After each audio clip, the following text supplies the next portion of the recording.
Howdy folks, I'm the Roleplay Gamer and I like to party. Welcome to Darkest Dungeon. This is an early access roguelike that's, yeah, I know, dime a dozen, right? It's just been released, full release, so we're going to take another look at it. This is not a series, unless you guys really want it to become a series. It's just a little sort of, let's talk about the game in its current state, and have a look at some gameplay here, some of what's new. So, there's a lot of new stuff. Small new stuff, just additions here and there since last I played this on YouTube. This is the Ricardo Estate. Of course, when you start a game, when you start a campaign, you name it the something estate. So, I couldn't resist because that's actually my name. It's pronounced Ricardo Estate. Come on, that's cool. Anyway, that's neither here nor there. Okay, so if you don't know what this game is, the best way that I believe I can describe it is it's a medieval gothic dungeon crawling roguelike version of XCOM. The reason I say that is you've got your base that you upgrade. You don't necessarily customize it. It's more like it's linear upgrades, but you can prioritize, what you think is important. Like, for example, I've prioritized the brothel. Don't judge me. So I can choose to do that. I can also choose to upgrade my gambling or my bar and that sort of thing.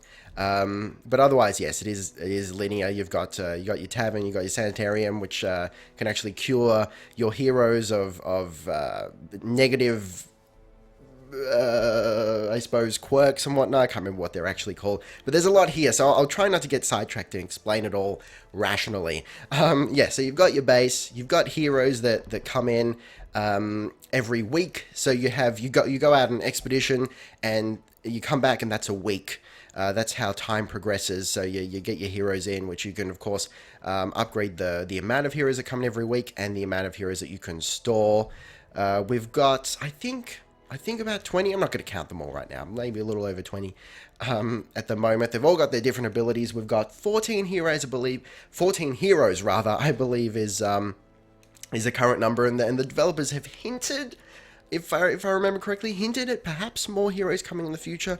Whether those will be paid DLC or free updates, I can't really say. I've just got a feeling that it might be free updates. So yeah, you got a guild, you can upgrade the skills of your various heroes, and they're not all created equal. For example, this is the leper. He's sort of maybe a support fighter. I suppose he's a frontline fighter of sorts. So these are the skills he has.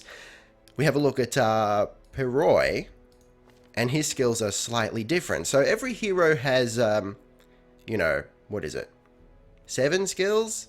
That's right. Dyslexia aside, that's 7 skills. No, that's 7 skills. Okay, don't mind me.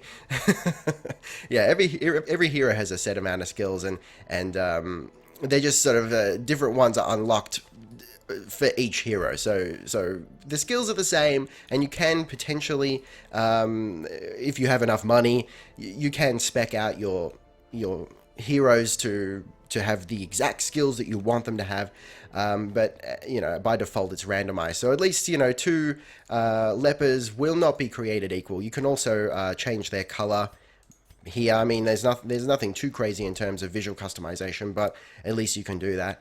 I do understand that it's sort of a bitch to actually allow for more visual customization based on the fact that the characters are hand-drawn and this and that. So, the art style, I personally think it's fantastic. It's going to be subjective. Okay, let's get into it. So, you're upgrading your thing. We'll talk about why it's like XCOM. Well, you're upgrading your base. You've got your heroes. They upgrade and do their thing, and you can name them and make them look slightly different and this and that. And then you embark on missions, and this is where it differs, because it's a side-scrolling 2D dungeon crawl type thing. A very, very simple gameplay, not difficult to wrap your head around, but fairly deep. And yes, there is a lot of RNGesus involved here, and you will get angry with it. But that's part of the fun. On the other hand, when you are doing really well, like I am with this save, with this campaign, it feels great. So I can't really say if they've made it easier based on this campaign I'm playing here, or if I've just been really lucky.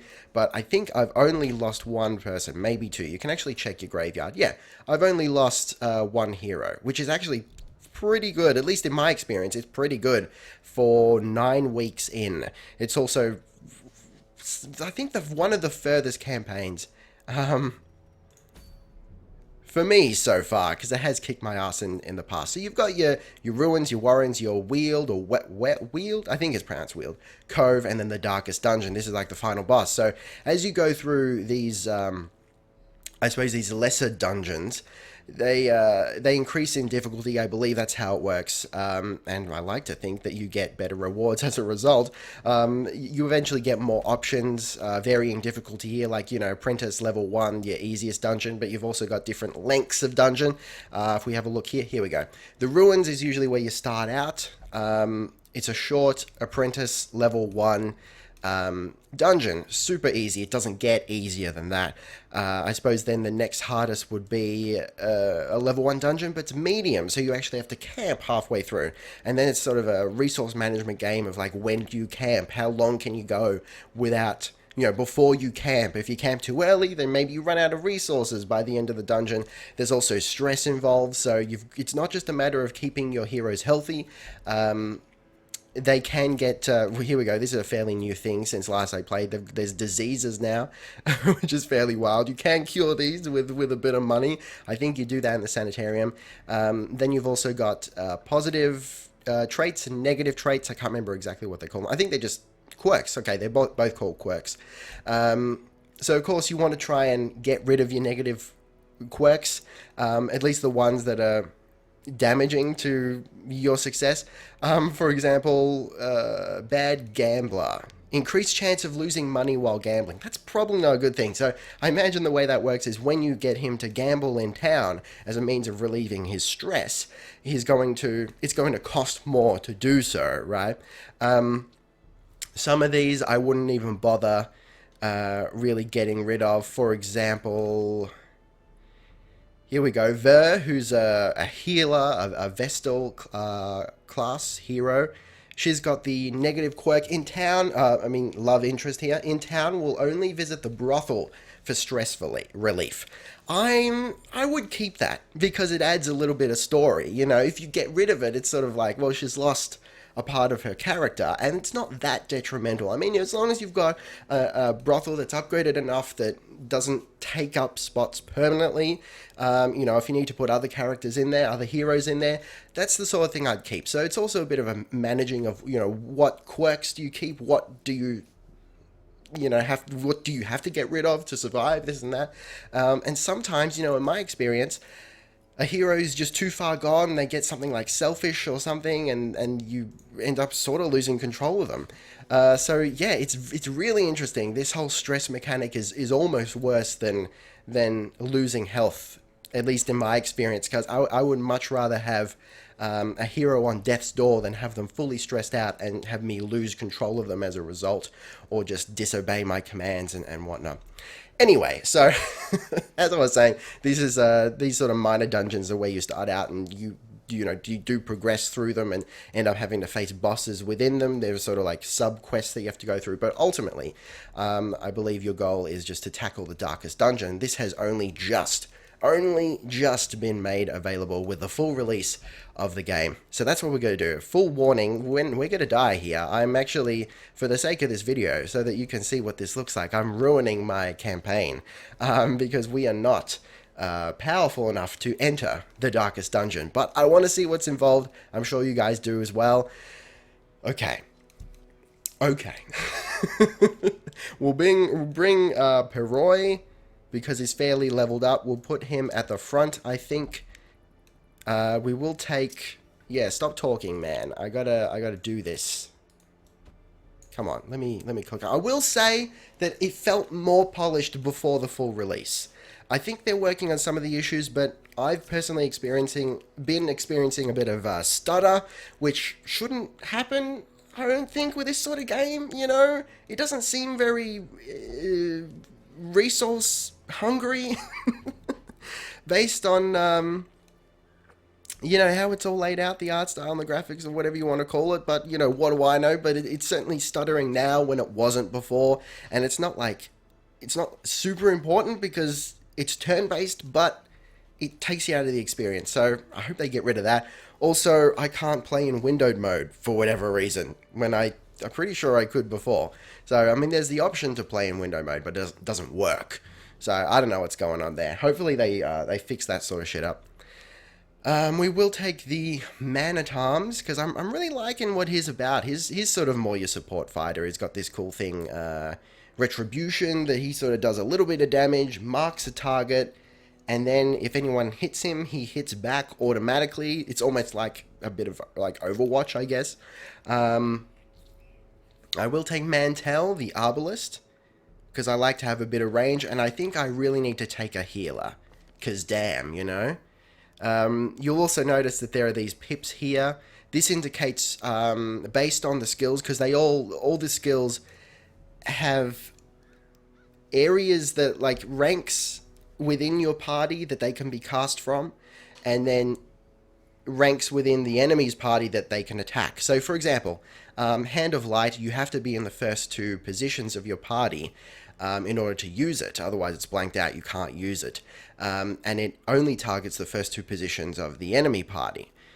So it actually does this really simple thing of like, the larger the circle here is where you are most effective within your own party, and these are the positions that you can attack. So we're not going to take her because she's not, in a great position.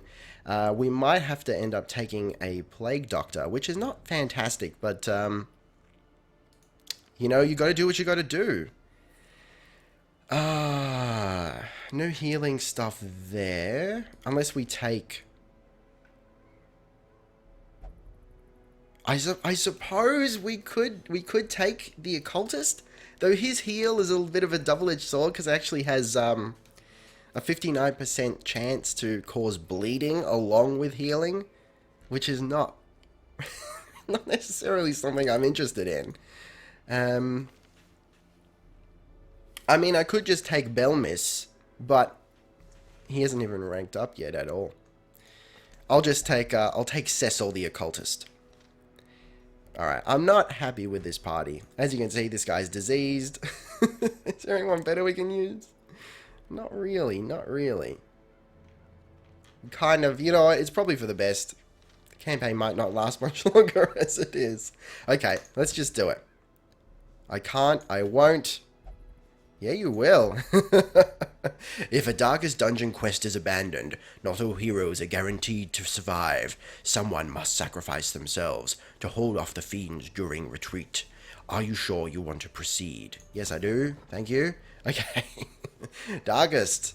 Level 6. Okay, it's a medium dungeon too, so we've got to camp in the middle of it. I'm going to take a shitload of food. Maybe even all of it. Yeah, I think I'm gonna have to. We gotta over prepare here, just because I'm not entirely sure what to expect, and we gotta take torches as well, because otherwise, shit hits the proverbial fan.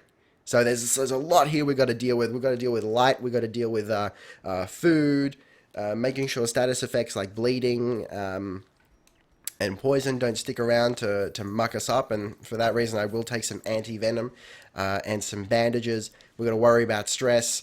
It's a mess. Medical herbs.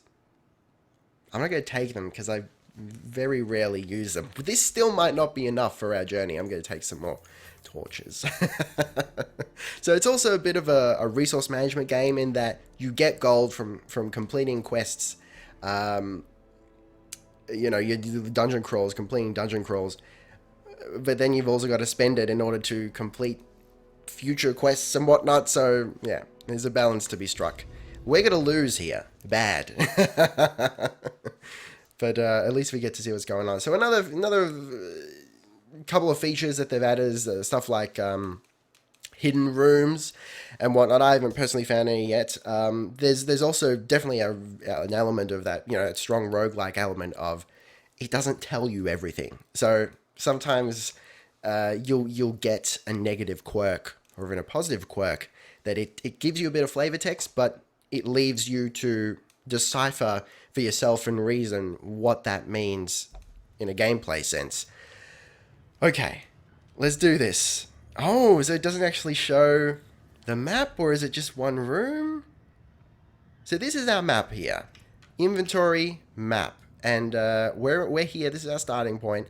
And it's a long corridor. This is longer than usual. We got to move to this room. Let's see what happens.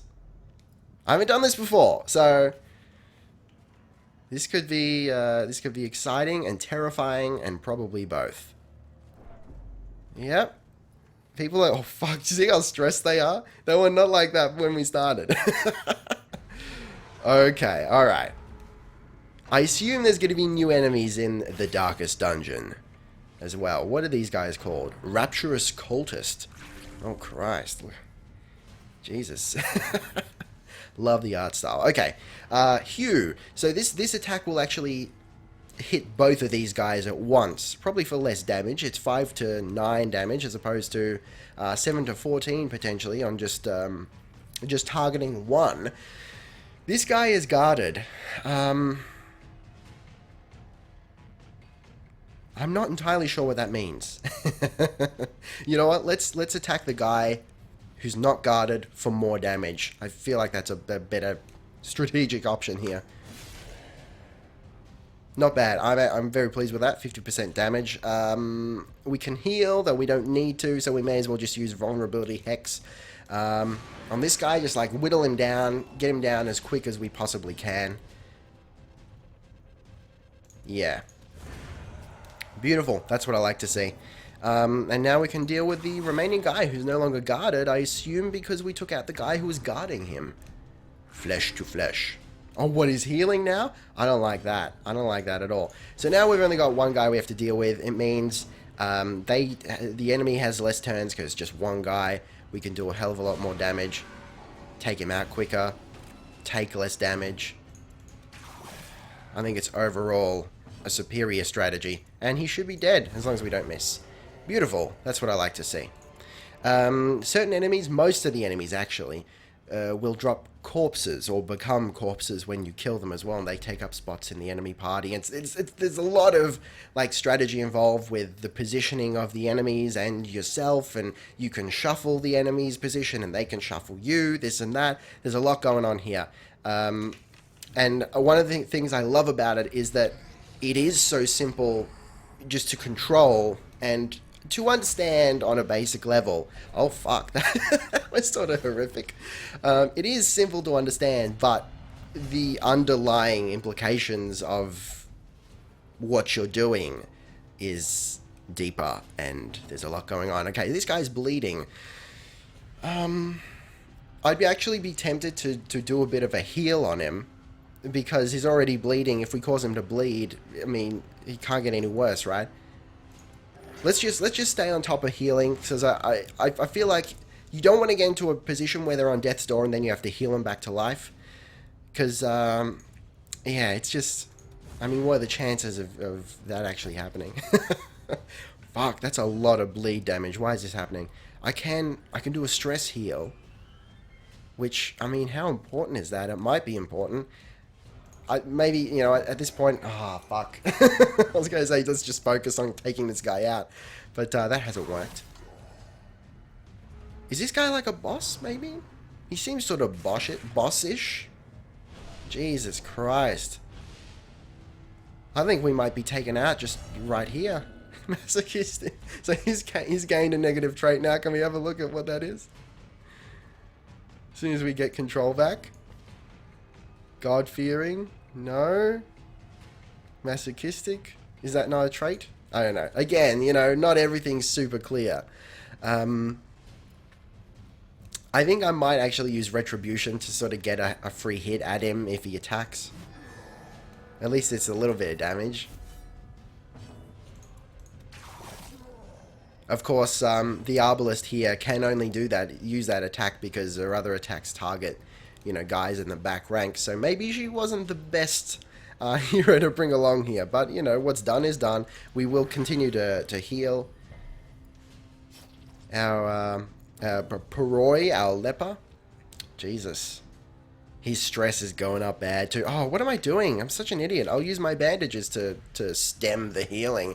And we'll do a... Oh, shit. Keeps missing. What's the use of him? There's your sort of XCOM analog right there.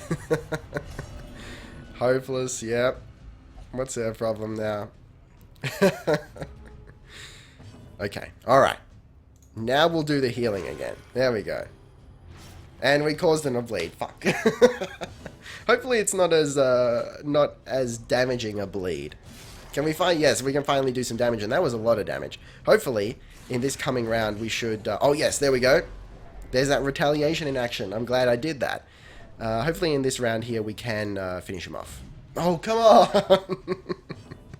Okay, this time. There we go. With a crit as well. A little bit of overkill, but I like it. I like her style. Okay, let's... Yeah.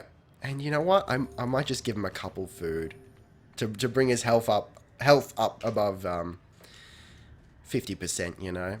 We can retreat at any time. We can retreat from combat, and then we can retreat from the dungeon as a whole. But I think you do gain stress on your heroes as a result. Okay, hopefully, I mean, these guys shouldn't be... I mean, there's certainly beefed up versions of the guys you fight in lesser dungeons. That guy's dead, straight up. Retribution, I think, is what we're going for here, but who are we going to use it on? The big guys are doing the most damage, so... Ah, Christ. I hope Retribution still works. It should do. Okay. Yeah, we're probably fucked here. First we'll use it. I should have used a bandage. I keep forgetting to do that. Okay. We're going to hit both of these guys. That's actually a decent amount of damage. So, okay, I think I see what's going on here. Because this guy at the back is guarding this guy, whenever we do damage to him, it's actually... the damage is transferred to this guy instead. That's not a terrible thing, actually. Okay. We either take out this guy at the back... I mean, we're not going to take him out, but we're going to do a bit of damage to him, basically. Or we heal. I think we probably want to heal. We'll heal our man-at-arms, because he's already bleeding. Seriously? 0? Oh my god.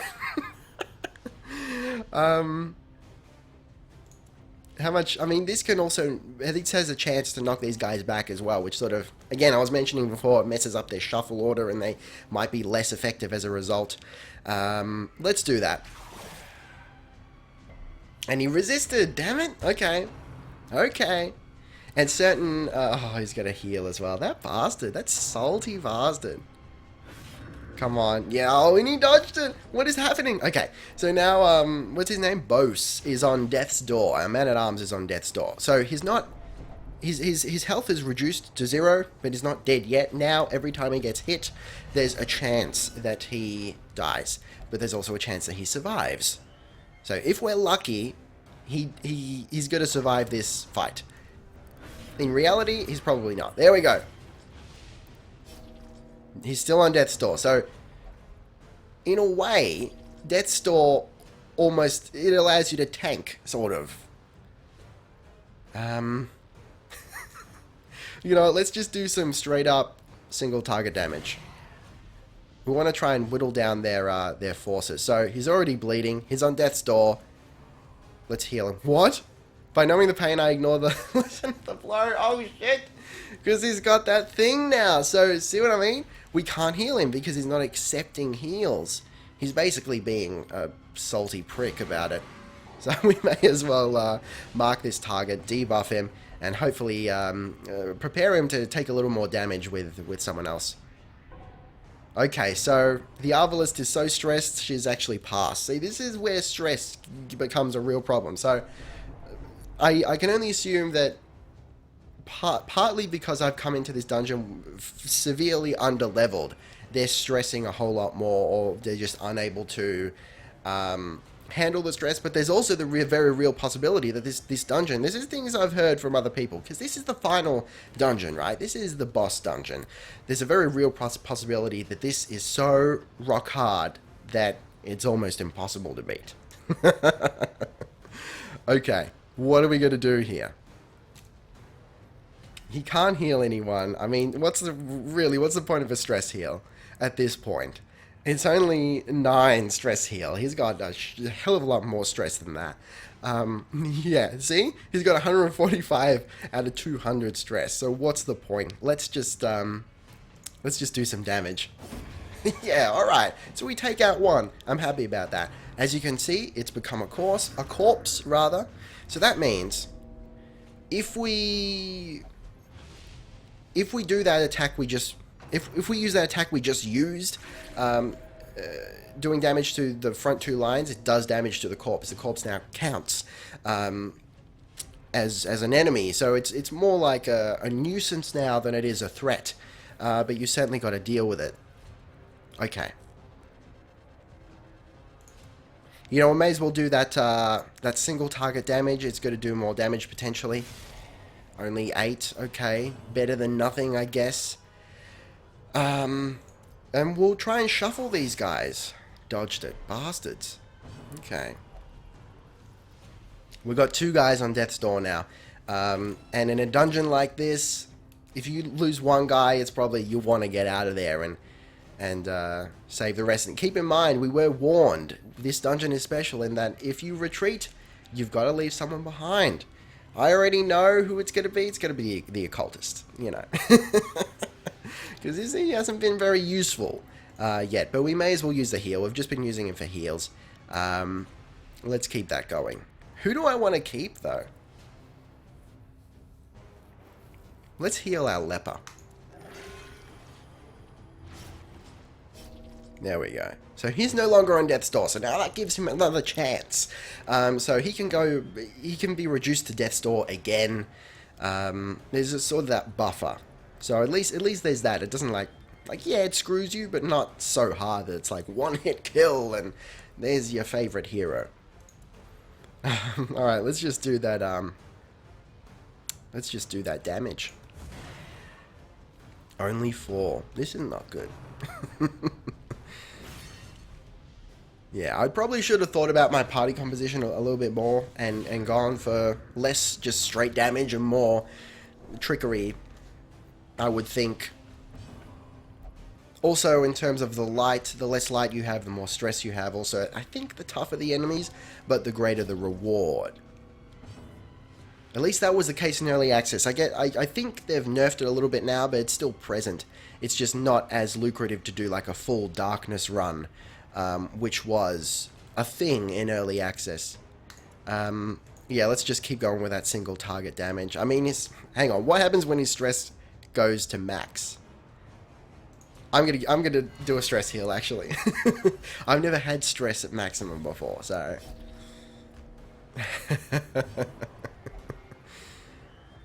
I shall gladly catch their blows. Oh, what? See, now, because he's on death's door, he's like fully stressed, he's freaking out, he's shuffling shit around. So this is why you want to manage your stress as best you can. Let's get retribution all up in here again. We may as well take this guy at the back out as quickly as possible because he's got that guard thing on the guy at the front. Oh, is she going to pass her turn again? She better not. She's going to do it. Heart attacks or what? Seriously? He got too stressed. He's dead. No. So I suppose that's part of the bullshittery, but also part of the fun. I just lost 2 of my favorite guys. Just like that. To heart attacks because they got too stressed. See what happens? Now Mantel, our arbalist, can't attack at all because she's in the wrong position. She's now in the 2nd position in our party, so she's useless. We're going to retreat. Onwards to my blood. Okay, retreat failed. What, are you serious? I don't like this. I don't like this at all.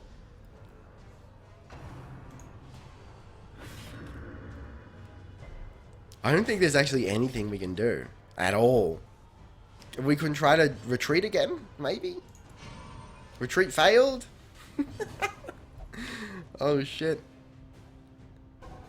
Yeah, she's even passing a turn, so, okay. That's just like adding insult to injury here. So I don't know if... There we go. Now he's on death's door. Beautiful. And this guy just keeps healing.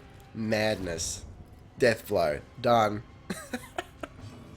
Now she can't do anything. I'm retreating. Okay, good stuff, good stuff. I'm going to leave it there. So here we go. We also get scouting. There's a chance to scout with certain heroes, so we get to see, what's ahead. It's cool stuff. I haven't explained, everything that's going on here, but I hope you get an idea. If you're, just to sum it up, if you were waiting until this was out of early access to get it, I do feel like it's one of the rare cases where it was worth the money to get it in early access, because it was a fun, full-featured game throughout most of early access. Now it's even better. There's just a couple of, like I said, the stuttering issue, which actually, based on what I've been playing here, seems to be fixed. I think they did give us a hot fix for that, like today or something, so that's pretty cool. Otherwise, for me at least, I don't know about everyone else, but for me, I can't play in windowed. I don't know why it doesn't let me. So other than that, it runs great. It looks great, of course, as you can see. It plays great. There's a whole lot more going on here. So if you were interested, it's out of early access. No concerns with that, because I know people can be a little bit, rightfully so, a little bit wary of early access games. It is. I'm certainly on the fence about it. It's a very weird situation. Anyway, let's not get into that. Thank you very much for watching. Don't forget to gently caress that like button. It needs love like everything does. Be excellent to each other, and I'll see you next time. Roleplay Gamer, out.